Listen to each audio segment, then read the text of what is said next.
Hello everyone and welcome back. In this video I want to talk to you about the Baker Act and if you are in a facility, can I get you out? So I know that sounds like a strange question, but normally when somebody gets stuck in a Baker Act facility, a loved one, the significant other, calls me and retains us so that I can then file the petition to get their loved one out.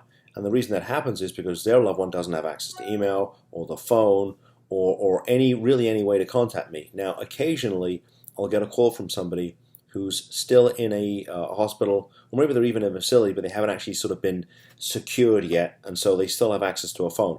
So in those occasions, yeah, I can normally get the person out, but there are certain documents that I have to be signed. My retainer agreement is one. I never take on a client without having a written agreement with them, so that they know exactly what they're getting from me, and that I sign my name to it and stand behind my words. But more importantly, the petition that has to get filed with the court has to be signed, by somebody. It has to be notarized, which means I need a copy of the driver's license. So, look, if you are in a facility, I can, in theory, get you out, but it's very difficult. We normally need somebody on the outside to not only retain us, but to sign the pleadings that need to get filed with the court. So, if you do get Baker Acted, perhaps time is even more of the essence than it normally would be, because at some point they're going to take your phone away from you and they're going to cut you off from the whole world. You won't be able to call anybody.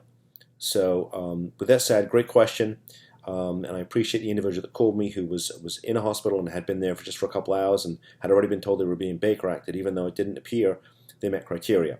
So with that said, thanks for the question. See you in the next video. Bye-bye.